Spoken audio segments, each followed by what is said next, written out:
Collective Awakening podcast. Sharing truth and knowledge in this time of conscious awakening With Chris and Stephen.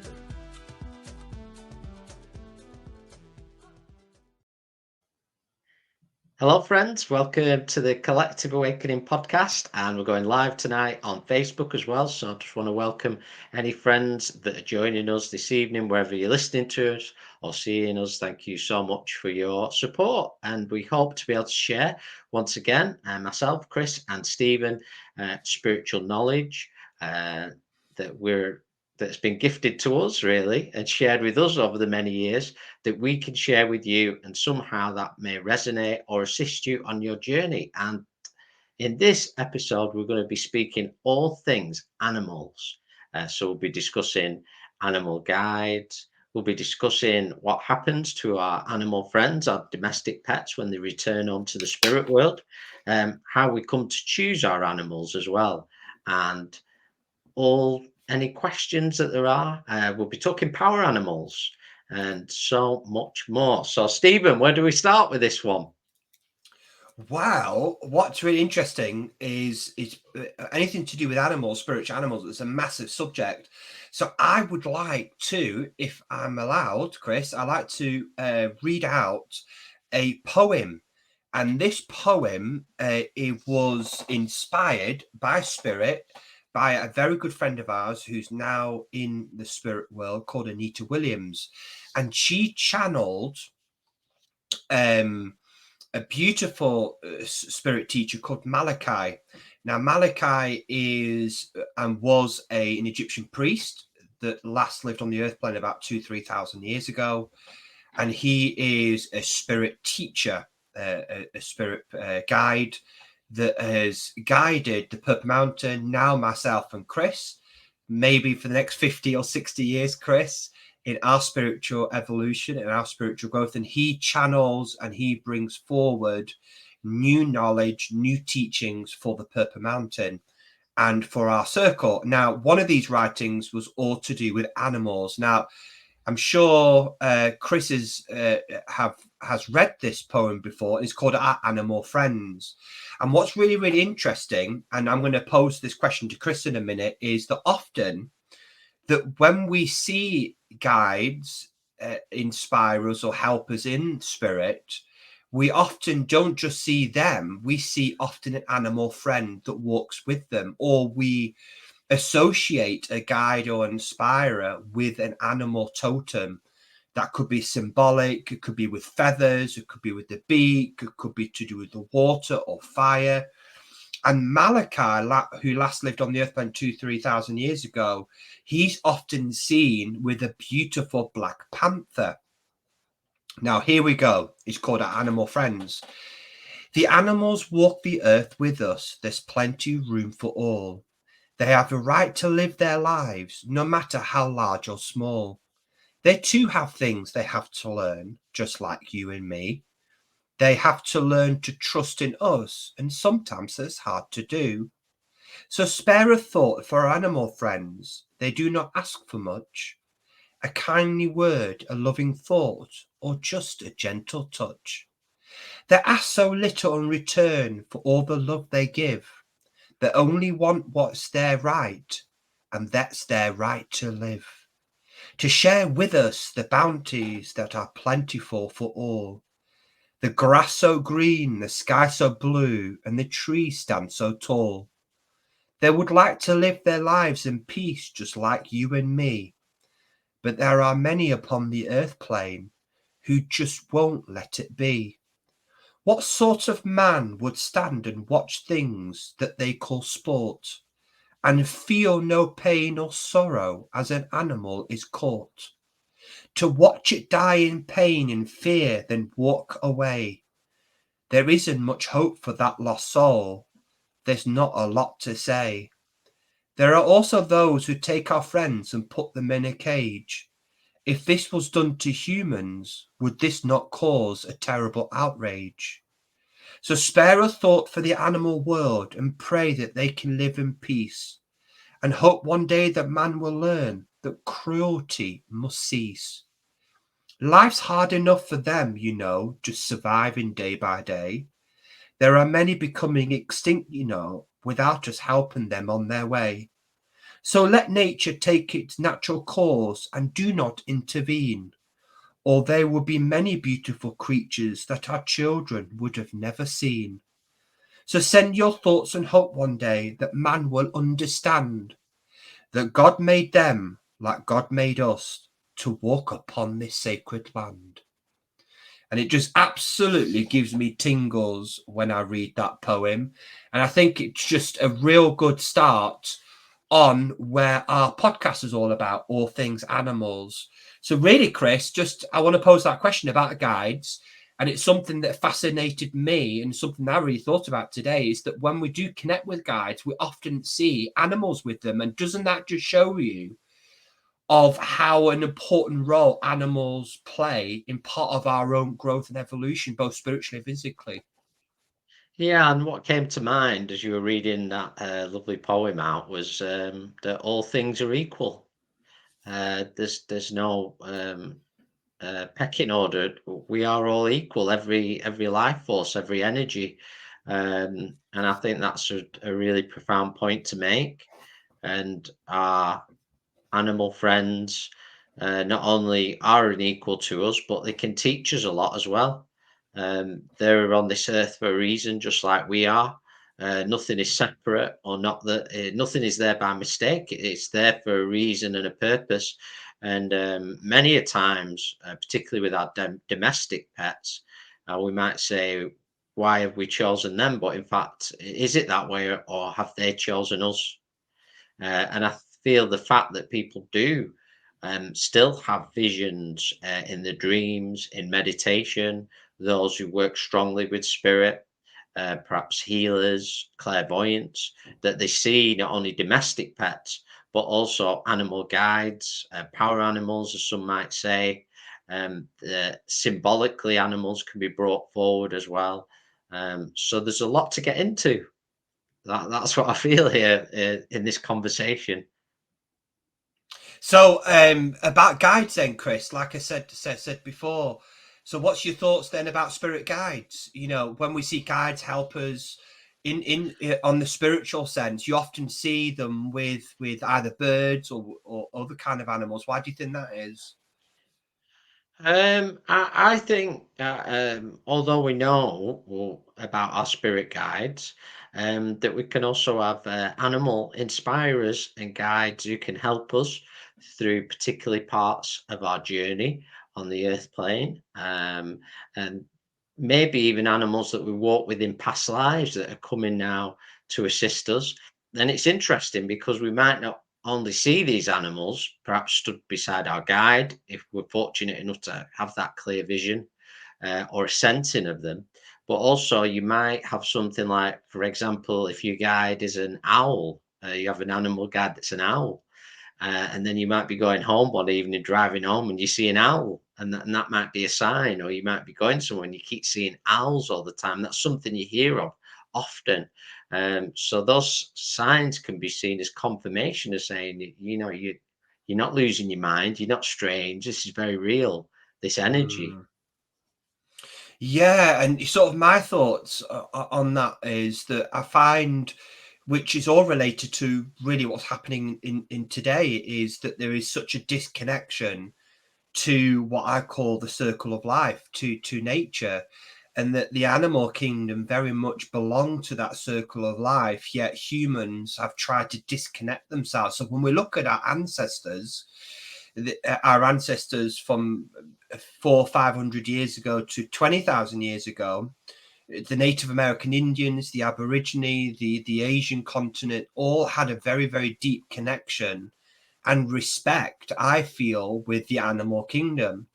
Why there is such a close spiritual embodiment and connection with particular totem animals and power animals that a lot of cultures sort of associate themselves with. You see lots of paintings in caves, in artwork, and the Egyptians. So our ancestors knew that without the animals, not only to kill them, to eat them, but remember, lots of clothes were made from the animals.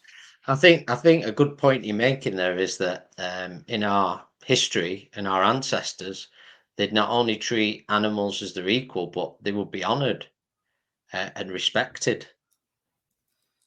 Yeah, and I know there So is I know there's a really good story there when Little Raven, who's one of our healing guides teachers from the Purple Mountain, and he said when they used to go hunting, that when they hunted a deer or a moose or any kind of animal, they would pray for that animal and thank the animal and respect, because it's that animal's they say the journey is now ended, my friend. That's what they would say to the animal, and then they would finish the kill and they would take that meat, that animal carcass back, and every part of that animal was used, from the skin to the bone. The bone would be used as medicine. Nothing was wasted. So they had a very, very deep understanding. I think you're absolutely right. They had a deep respect with the animal that they killed, and that they would take them back to the village, and everybody respected that, and they showed gratitude to the Great Spirit for that. And I think that's where the Native American Indians, for me, have got an epitome, and also the Aborigines as well, are epitome of spirituality because of their deep respect with the animals. yeah, it's basically, as I would say, the ancients or our ancestors that had an understanding. It's not an understanding that we lack. It's still within us. It's just been a little bit forgotten. And obviously, there's a lot of distortions in the world that play into that illusion. But just remembering not only that we're all equal on these lands and everything is here for a reason, every living creature has its part to play, but a lot of very strong parts to play to be honoured, and that will guide us and bring wisdom and truth. I think what would be quite interesting for those listening is when we talk about our domestic pets. And a lot of people may ask over the years is what happens when our pets or animals in general return to the spirit world. Did they go to the same place as everyone else? Do they go to a particular place? A lot of people mention the Rainbow Bridge, which I'm sure everybody will be familiar with. So maybe you could help our listeners out with that one, Stephen. Yeah, I think that's absolutely great, and I think a lot of people listening would find that absolutely fascinating, and also deeply comforting as well. And we can only, if anything, Chris, I've read books, I've read articles, I've listened to other mediums, but ultimately, I can only go by my own experience. As a working medium, as a clairvoyant, we do services, and we'll sometimes, as we connect with a grandmother or a father in spirit.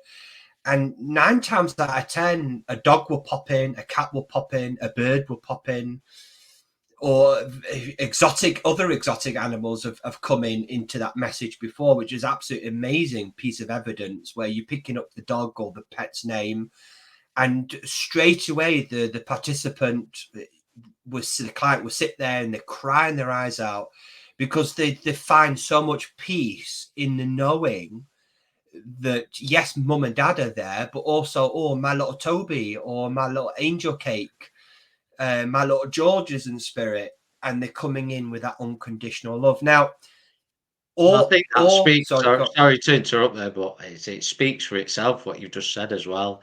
That it shows the power of that loving relationship that they've shared as their animal friend, as part of the family. You know. And I feel this is the relationship. I think a lot of us have come back, have reincarnated to this earth for a reason, for a purpose, and we know within our hearts that the earth can be incredibly difficult and fraught place. But when we reflect back, Chris, some of the fondest memories, the happiest memories, has been the memories that we shared with animals, because animals show, for me, the human soul unconditional love. And this is why I feel when we're younger, when we're a lot of us who have been privileged have grown up with animals and still grow up with animals, because they're an integral part of, for me, of keeping us on the straight and narrow, comforting us when we're sad, being with us when we're happy, because they share a lot of happy memories. And I think that's why so many of us get so upset when we do lose. I feel quite controversial when I say even using the word pet. It's almost a derogatory word, in my opinion, and they are part of the family, aren't they, Chris? I mean, you mentioned it before. A dog, a cat, a bird, they are part of the family. They're And I part know of you the family. mentioned, do you know, you when you mentioned them coming forward in a private reading, in a clairvoyant reading, Yeah. and I don't know if you've experienced this, Stephen, I'm sure you have, that you might get animals coming forward to that person, and they might not have been treated particularly well when they were here, but they still come forward with that love. Now, that is the power of unconditional love that animals have. They will still come with that love.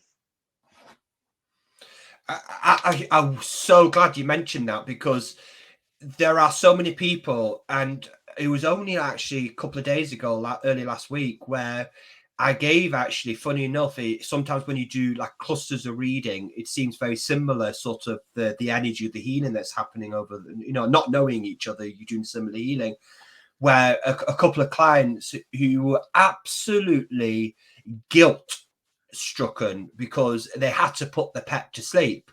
I think another client who lost an animal that was run over, and this client wasn't able to be there. And they, for about 5 years, they've held that guilt and that shame within them. And when that animal was brought forward, and so, and normally, I don't know how you pass on the animal, Chris, but I always say, normally the animal says mummy or daddy. I always say mummy and daddy because they are little babies. Mummy, daddy, I'm all right. Let go. And remember, there's no language in spirit. People say, how can you communicate with a dog? How can you communicate with a cat or a bird? Well, it's all telepathic, it's all vibration. So Yeah. the dog will say, mummy, Although I'm some all birds do right. talk. Yeah, some birds do talk, but they say how comforting that they were able to sit there and cry their eyes out and say, you know what, I found peace. I know. And that's where I feel it was one of the hardest things. If you remember, we did, I think for about 9 months, we did animal healing course. And the first big trauma that the group, a lot of us felt, was this guilt of having to put an animal to sleep, to having to take them to the vets and take them to sleep. And a lot of us felt so guilty. And Spirit very quickly said, well, that is only something that you carry and you have to let go of. If anything, you've allowed that animal in a sort of in humane way to make their transition a little bit easier for them. And really, in spirit, we only judge ourselves. And in my testament, in the readings I've done, where animals have come through and said, look, mum, dad, don't feel guilty. You had to do what you had to do. I was in a lot of pain. And if anything, Chris, they said, thank you. They say, thank you. And it's absolutely amazing when you're able to pass. So anybody listening and feeling guilty, if you feel in your heart you've done the best you can for that animal, don't feel guilty about it. Don't feel guilty. What's your Yeah, thoughts on that, Chris? my thoughts are with many things that are similar to that is we can only do our very best at any one given time. And that's all we can do in any situation is make the decision that we feel to be right from our hearts. And if we've done that, then there is no need for punishment. And if there's anything to be looked at, well, we can look at it when we return to the spirit world in detail if we want to. But Yeah. some things in life we can only do what we feel to be right. And I know a lot of people in that position, I can almost feel it or hear it being said that they would say, I didn't want them to suffer. I couldn't bear the suffering. And I feel that's what most people will say, that they couldn't bear the thought of their animal friend suffering. Yeah, but it's possibly I know I haven't had to do it, but I know people who have had to do it, and it's very tough, very tough. It leaves a distinct memory. Yeah. I So, think and I Swanee mean, a went. lot of people Sorry. Yeah. struggle Yeah. when we talk about grief. A lot of people struggle with huge grief at the loss of our animal friends. I'm myself, and people really uh, are devastated. After. Um, yeah, it can be Yeah. very hard. It's very, very hard. Now, I think going back to that point there you're making, I think is quite relevant. And it's only a few weeks ago where Spirit were talking about, as healers, when people come to the Purple Mountain, people don't just come to the Purple Mountain or to any healing sanctuary to be healed. Sometimes people come to spiritual sanctuaries, healing sanctuaries, in their preparation for passing. And that sometimes I think this illusion, this false illusion, where we feel that we can outrun death, and actually death and life is like the yin and yang, that death is only part of the journey and it shouldn't be feared. So when we look at our animals, maybe the animals are teaching us that, it's just part of the journey, that Mhm. some animals will go before their time, some loved ones will go before their time. It's just part of the journey, it's part of Oh, life. and like as ourselves or any beings, when they've done the work they needed to do and the journey, that it's time to return home to the spirit world. Yeah, but just coming back, because it leads nicely on this, really, what we're talking about. Um, what happens then to our animal friends? Would you say, Stephen, when they return to the spirit world? Well, I think at the end of the day, very, very simply, is that every animal has its own soul, its own spirit. Like I am me, Chris is Chris. We all have free will. We all have choice. Now, that love relationship that you create with that pet, no matter if it was a day, 60 years, if it was a turtle, tortoise, I don't know. Some animals live longer than others. You create some form of spiritual attachment. Maybe even before their reincarnation, even before your reincarnation, you've decided to meet up. You can do that. You can meet up with specific animals upon your journey as part of your divine purpose. Perhaps, maybe that's for another subject. But you meet up for a reason and purpose, and that animal will be brought to you at that specific time for a reason. But once that animal goes back to spirit, it will go back to your soul group, your soul family. Because I'll just give you an example. When I go back to spirit one day, hopefully in my late 80s, early 90s, it may be 100. If I'm really well, I would have made lots of connection, lots of animals in my life. Now, when I die, in my heart, I would like to see those animals again, my family, my animal friends again. Like I would like to see my mum again, my friend Margaret, Vivian, Anita, all those beautiful souls. I want to meet up with them. So when I die, I'm going to meet up with those animals, and those animals are not going to reincarnate before me. They're not going to disappear. They're going to wait for me because they have the love for me as well. They have created a bond and they miss us as much as I've missed them. So upon that return back home to the spirit world, which is our true home, for whatever how long, you're going to spend time with the animals to say, wow, George, little Mikey or little Donna, whatever you call your animals, and you're going to be with them. You're going to play them in their favorite field. You're going to hug them and kiss them, and you're going to have magical more moments. And then time will pass. Time will pass and say, well, I've got other work to do. And the cat and the dog that was your pet will say, you know what, mummy, daddy, I'm going to go off and do my own work. And then they would make their own journey, because in spirit, you all have free will. And part of their divine purpose is maybe to move on to another family, to reincarnate again. And that's how sort of the cycle goes.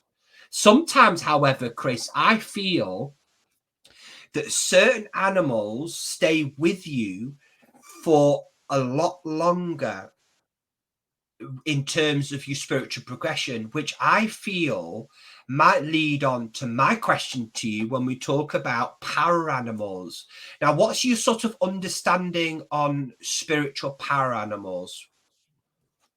As in power animals, when I think it's a specific guide or teacher animal that is that I don't know if the word is that's associated with us strongly, that we have a deep connection with, that can bring us a very deep connection, a deep wisdom to us. Yeah, that's the way I would see that. Possibly an animal that we have had a connection with through several lifetimes as well. What's your thoughts? Yeah, A big subject, our animals. it's a very emotive, subject, power animals, and I can again, I when I try to answer these questions, I try to answer them in a way what I've experienced, what I felt in my meditations, what I've seen in my plant medicine ceremonies, and how how that's been brought around. Now, my power animal is a tarantula, a big tarantula. Now, I feel that power animals evolve and change, and they evolve and change over your lifetime.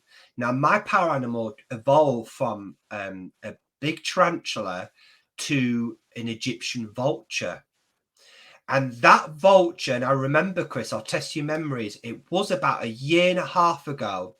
And we were doing, I believe it was an angelic sound bath, and we were in a circle and we were doing cards on the floor.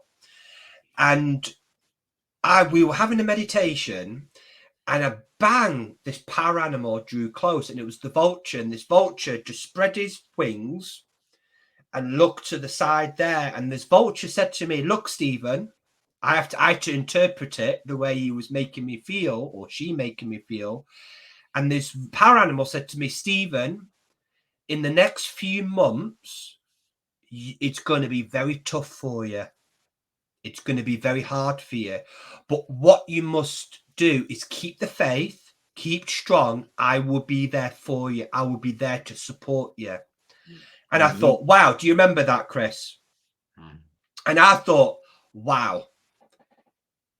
Weeks and months went past. Everything's all right. Yeah, you have bad days. And then coming into the new year, I lost my mum. And then later on the year, I lost two other very, very good friends of mine. And emotionally, it was incredibly tough for me and for Chris at the Purple Mountain. Emotionally, a lot of changes, good changes now, but at the time it didn't. So that power animal came to me at that time to give me comfort. Now, I could question, why did my one true guy, Chi Chang Li, who's a Chinese gentleman, not step in and show himself in that way? I don't know. It was my power animal stepped in. Maybe I felt much more comfortable and accepted of that power animal. But also just want to tell you one other quick story of Samson, my lion, who's got a very black mane and a big scar at the side. And I've seen this lion throughout my whole life. Even when I was about 11 or 12, I used to dream about this lion and see this lion. Now, I tell you a funny story. I don't think I've ever told you this, Chris. There was a lady that I worked with in one of the hotels, and I worked with them for a very long time. Now, I rarely spoke about my spiritual work because people ridicule it and stuff. And you only sort of talk to people that you can trust, and they trust in you. And this lady came to me, one of the waitresses, and she said, "Stephen, I need to speak to you in private." And I thought, oh God, what's all this about?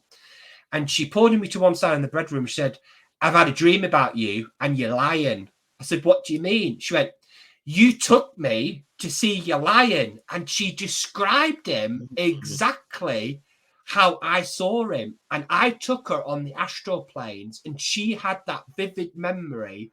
I thought, oh my God, if that's not amazing, is that not proof? Is that not proof that Not that I doubted. Maybe I needed to hear that. So what's your thoughts on that, Chris? Can you tell some stories about your prior animal? I don't think I can top that, really.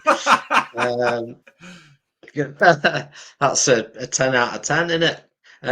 The only I actually, yeah, I'll tell you something interesting. I'll tell you an old one and then a new one, and it's actually so new. We're talking within the last 24 hours, and you'll be interested in that one. But actually, the only an animal that I've always vividly seen, and I went through a run of it, is a fox.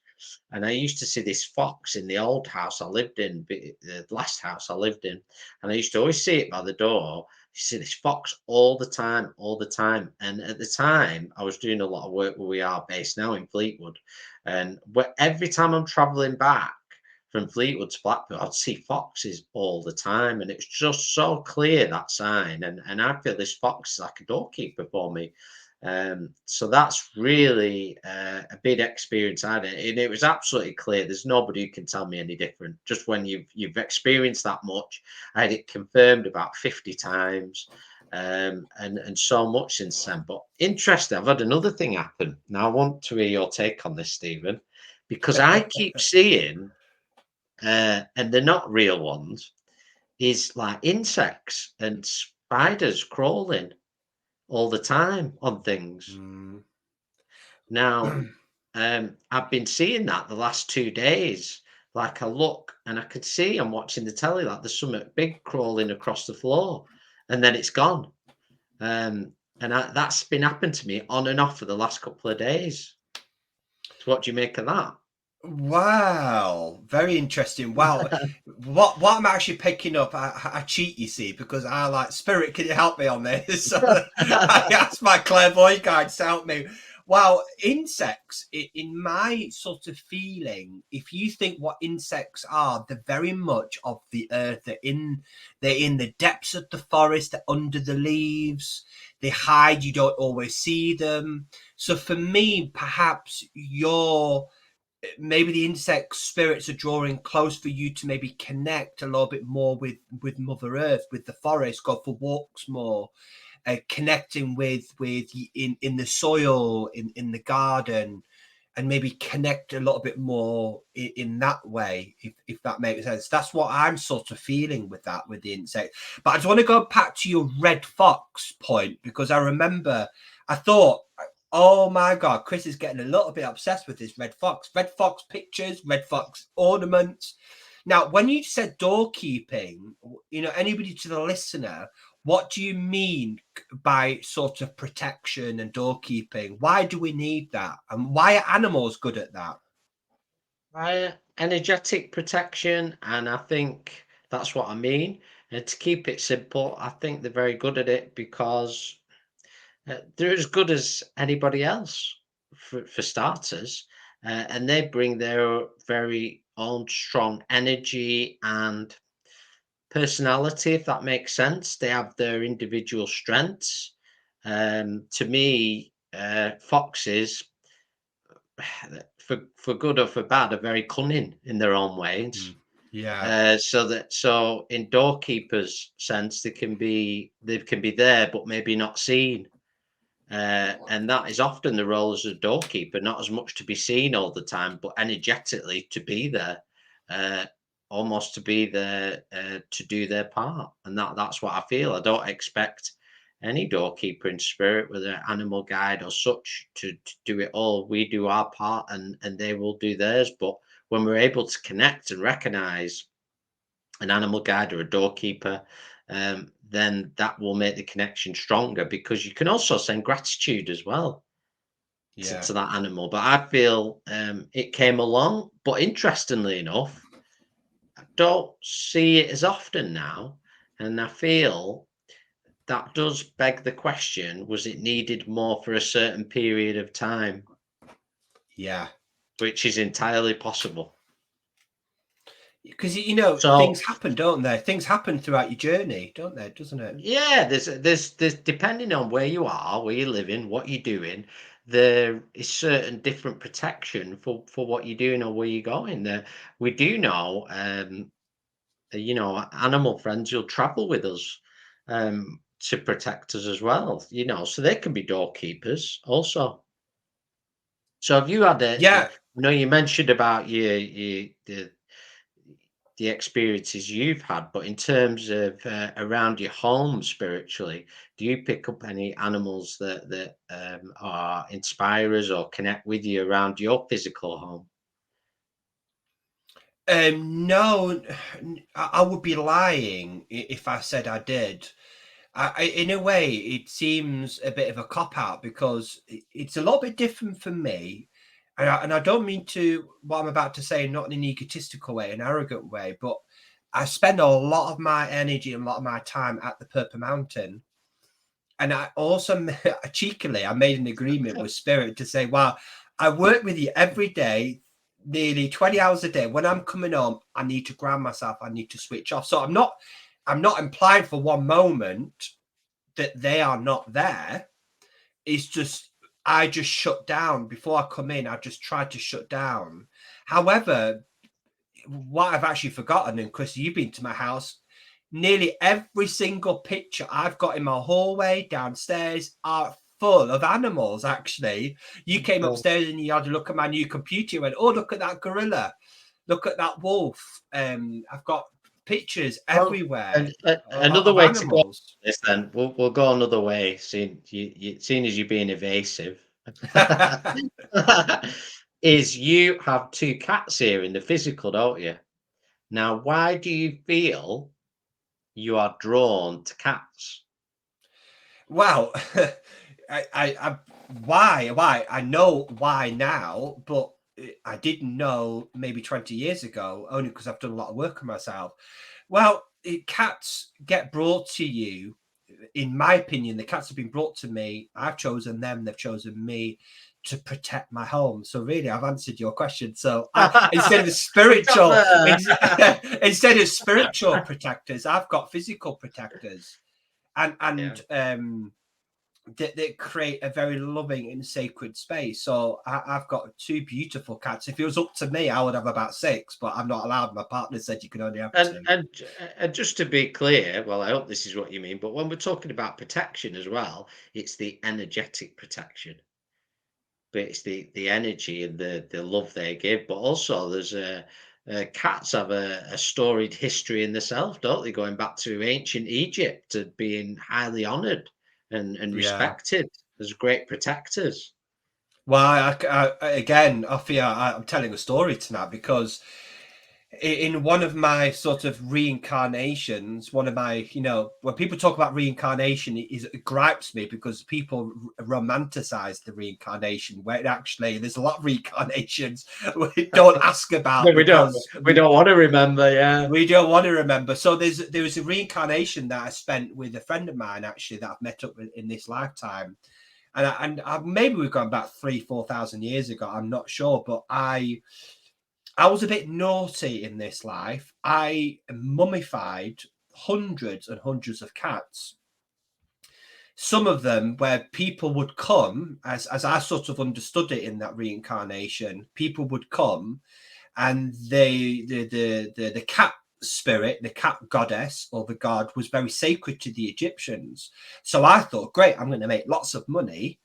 So what I did was I used to con people. A lot of what they've actually archaeologists found now and some of the cat tombs is mummified remains. So actually there's no cats inside. They just pretended that there were cats.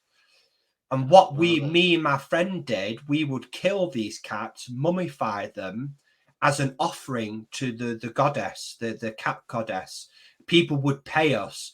So maybe Chris, in my, not a punishment, but in a way where maybe my connection, my spiritual connection began in during that period, in that Egyptian period, my sort of connection with the It's cat. So also I it's do. also it's also probably why your cats are high maintenance. You've got some karma to pay back. But I want to go. We've got a question, so we're going to go for it.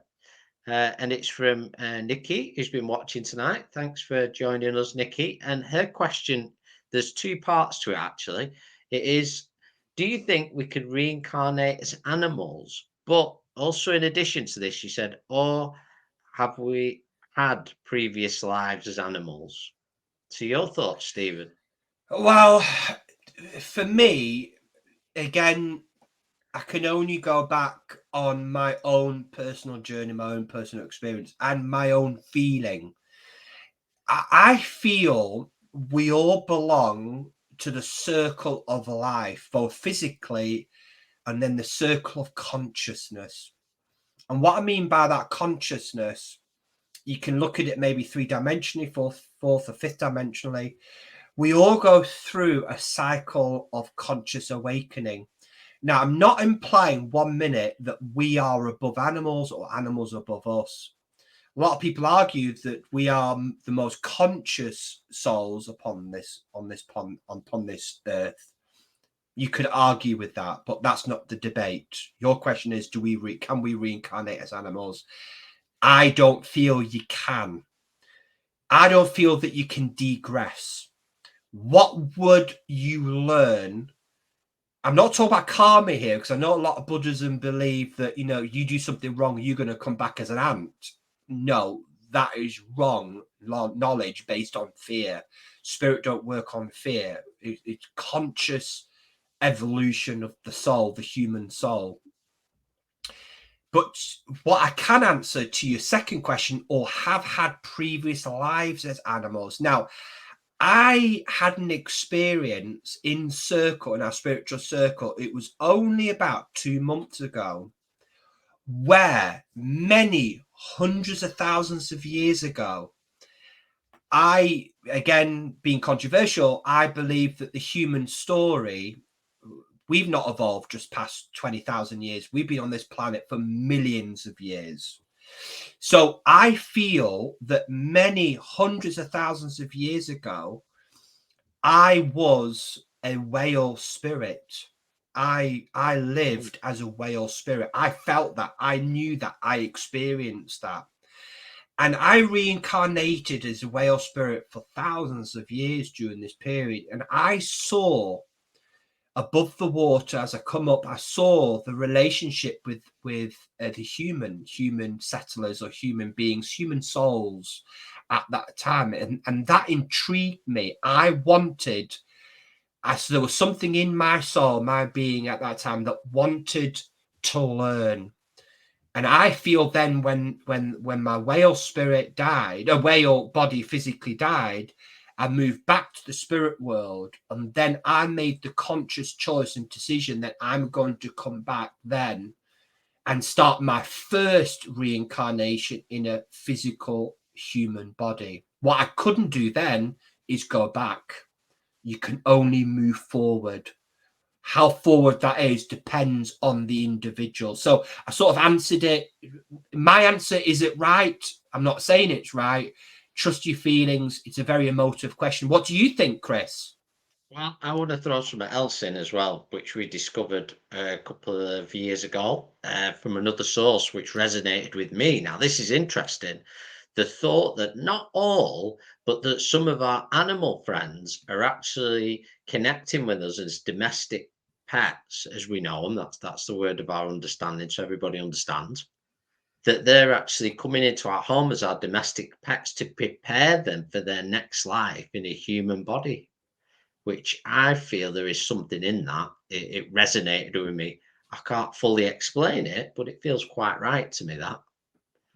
So that's another facet in the middle of what we were talking about, because we talked about past life and So what you're saying there? So basically, let's give an example. So you, Chris, you could have in your home now, for whatever reason, part of your divine purpose, you make an agreement that these two cats will come into your life. And now those two cats might say, I'm going to come into your life, Chris. You're going to nurture me. You're going to protect me. You're going to help me adjust my vibrations to prepare us in our next reincarnations as a human physical body.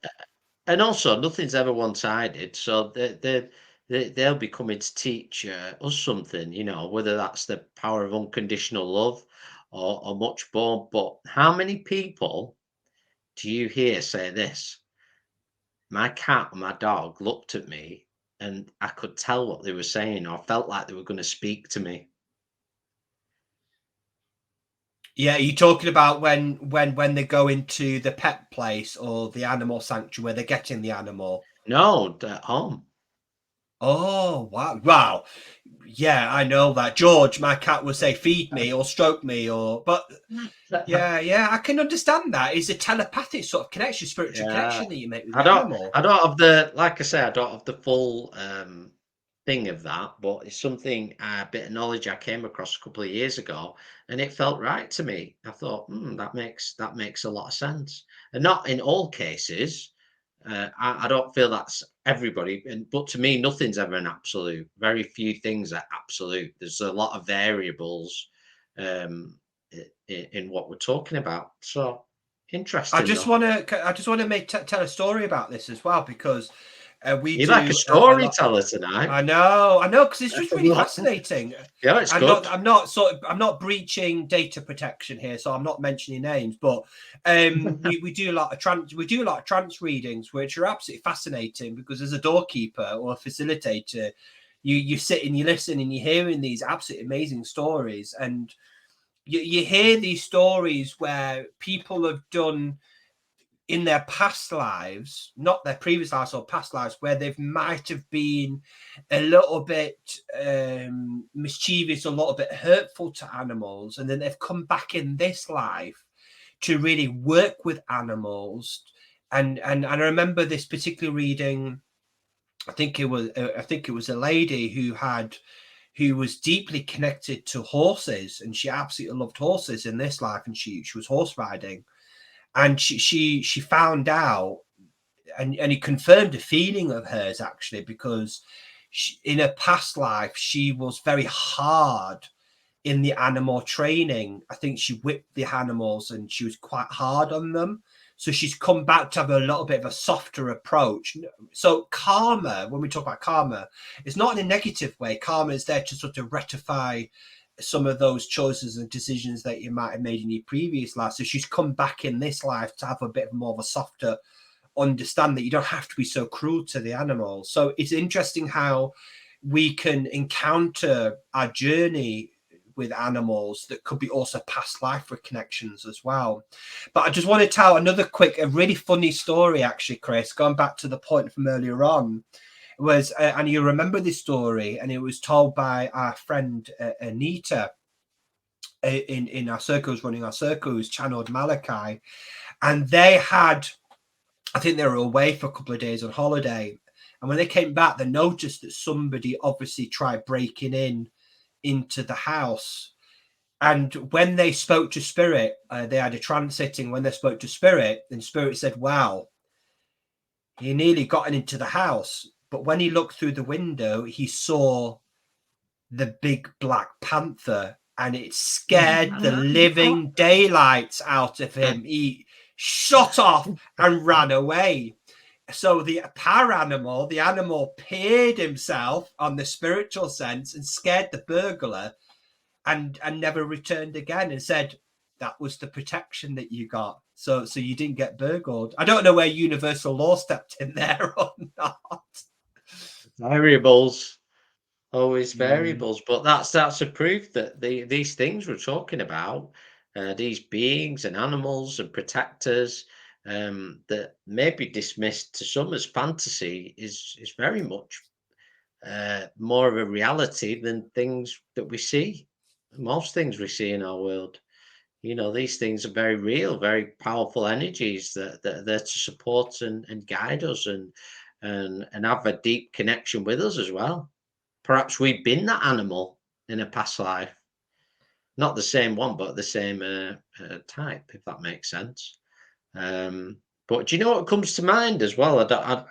You know a little bit about this, Stephen, is about in terms of the significance of feathers from animals as well, of being quite sacred. Yeah, and I can only speak. Well, actually, you can speak of nearly every single native culture, from the Aborigine to the Maori to the Egyptians to the Africans. to the Saxon Celts, name every single culture have some kind of connection to feathers, to birds. And I think mainly because animals of birds are strongly connected to Father Sky, to the spirit of the sky. So remember in the ancient teachings and myths and stories, the birds are often revered as very sacred because of their very strong spiritual connection, because they can fly, they can connect to heaven. So when a feather falls, or when particularly an eagle feather, when you talk about an eagle feather or condor feather, which is the most sacred feather that you can have as a Native American Indian, because the condor and the eagle flies, that is the bird that can fly the highest in the sky. So in their eyes had a stronger link with Father Sky. Now Father Sky was the connection, the stepping stone to heaven, to the Great Spirit. So when you had a fire, and you often see a feather, we use feathers, don't we, Chris? We use feathers in our smudging, because as we open our hearts and as we sort of set our intentions and pray, and all cultures do this, ancient cultures, and they use the feather to push the smoke, push the prayer into the smoke, and it's the smoke and the feather will go into the sky, and it goes to Father Sky, and our ancestors will hear that. So feathers and birds, and you see feather fans, they're absolutely beautiful. Some of particularly the South Americans, the Aztecs, the Maltecs, with the big feather fans there. They use parrots in different colors. So they use that as a sort of way to connect them to a higher power and higher energy. I mean, you look as well, for me, the most fascinating, some of the African nations of the Sudan and the Ghana and South Africa, where they've got leopard skin or they've got zebra skin, and they are not only for ceremonial purpose, they're for symbolic interpretations as well. They're sacred to them. And again, going back to at the beginning of the podcast, is we create a society now where we don't know, and this might be a really good point, Chris, to sort of go into a little bit deeper into our animal healing talk tonight, is a huge controversial topic, which is, shall we eat meat? Does it make you more spiritual? And I want to start this off because I feel there is a huge disconnection from the human spirit to the circle of life. Well, if we go back to our ancestors, going back to the story of the Native American Indians, they would use a bow and arrow. They would only kill what was needed. They weren't greedy. They only ate what they needed. And before they officially killed the animal, they would pray for the animal. They thanked the animal. They would use every aspect of you'd use the bones, the teeth, the horns, the skin for clothes, for bedding. Nothing was wasted. So the whole animal, you take the corpse of the animal back to the tribe, and you have children sitting there, and they would help cut the meat up. It would be taken to parts of the village. Obviously, the chief get the biggest piece, and then the elders and the children would be part of that process. Now, you go to the supermarket, it's all plastic film. We don't know where our animals come from. There is such animal cruelty behind where meat comes from. So that's created a disconnection from the human soul and our relationship with meat. Do you think that comes into, when you spoke about the respect that was given before, that's perhaps not where it's necessarily eating for survival or out of necessity. It's a massive industry that's now being created, because there's a lot of food waste, isn't there, as well? Absolutely. And I just want to mention as well, Chris, is again a misconception, and this is fact. This is again false history, that a lot of people romanticize and believe, our ancestors, they sat around the campfire and they ate meat 6 times a day. It was abundant. No, they didn't. it was still very scarce. The tactics of hunting took many days. People look at the Native American Indians. It was only the past 300-400 years. I don't quote me on the right date. They didn't have horses 1,000 years ago. Those horses came from the Spanish and the British and the French who brought the horses over. So a lot of the hunting was done by bow and arrow or by traps, special traps, if that makes sense. So it's really interesting, and that's where the greed comes from. When we look at the Chinese, again, it was 100 years ago, the Chinese people would only eat meat once a week, once every 2 weeks. Now, with huge animal farming, the cruelty of animals, people are eating meat 3-4 times a day now. It's so if we say, well, our ancestors did that, no, they didn't. A lot of it was berries, it was fruits, it was potatoes, it was the fruit and vegetables of that nation.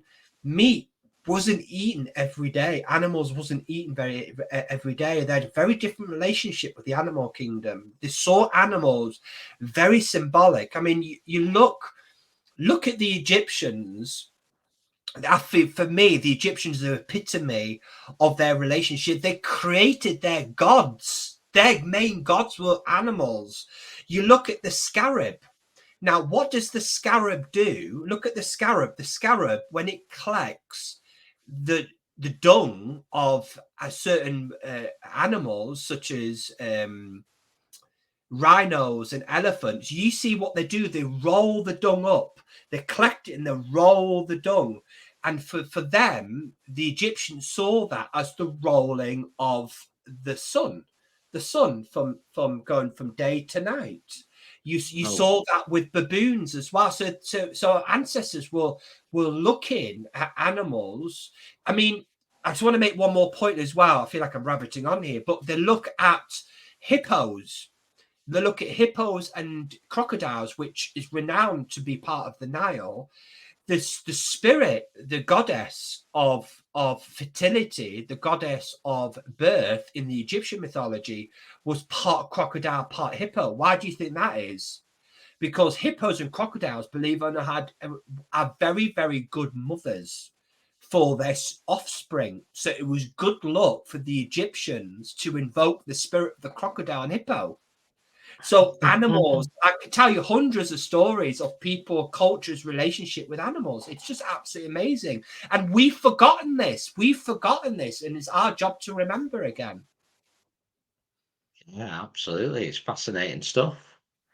Yeah, very, very fascinating. What's your thoughts? I just agree. I think it's an interesting subject. I think it's one that's not talked about enough.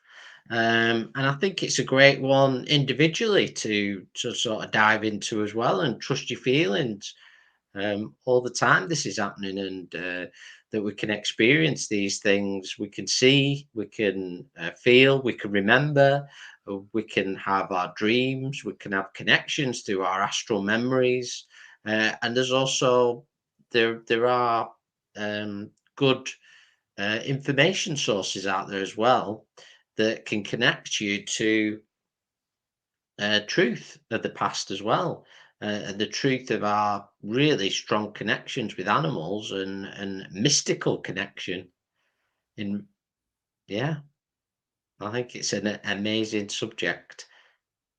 Yeah, well, actually, going back to when we talk about birds there, Chris, Yeah. and you get this in a lot of readings as well, don't you, where we talk about spirit signs and synchronicities.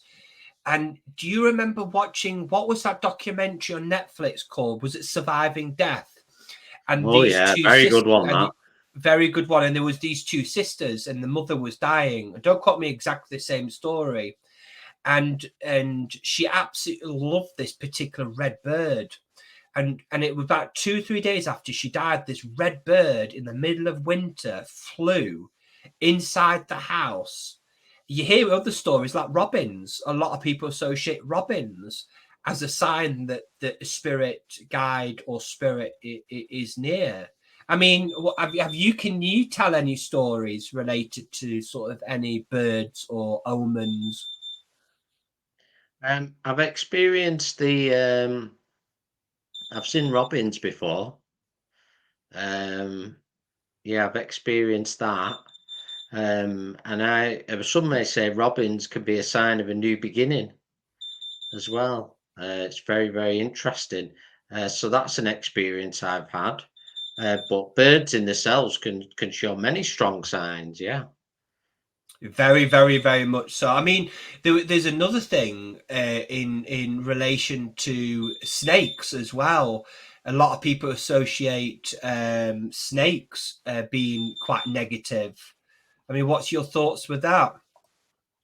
I think that the snakes get a tough time. I do, because to me, every story that we read throughout history is to do with snakes, is actually where they're mischievous. But in my experience of any healing groups I've sat within, or any personal experiences I've had, is that the snake is strongly associated with healing. And a lot of people who I've met who've had snakes come to them within a healing ceremony, or symbolically at a time where they needed healing as well. So I feel actually the snake is a powerful healing guide, if you want to say that. And symbolically is extremely powerful also. Yeah, so that's what I feel with that. I don't feel that negative perception that's come from religion. It doesn't resonate with me, if that makes sense. Can you still hear me all right though? Yeah. Yeah, yeah, absolutely fascinating. I think it's been absolutely fascinating podcast there, Chris, tonight, and I feel Yeah. that we'll probably have to do another one coming up on the subject of animals, because you could talk about this subject for weeks and months at a time. So I'd like to thank everybody Yeah, it's for been good. listening. It's been absolutely amazing, and I don't know what about you, Chris. Have you thought it's good? Yeah, I've really enjoyed it. Always enjoy these chats. Yeah, it's a great time to share knowledge and to come together. And most importantly, we hope that you've enjoyed this little talk with sharing our experiences and what we know as well. So I hope you've enjoyed it. Hope you've enjoyed listening. And yeah, and there's a lot more out there in terms of books and knowledge, and you can connect through meditation, but also trust your feelings, and as always, enjoy the journey. So till we speak again, just like to send lots of love from myself and Stephen at the Purple Mountain, and bye bye everyone.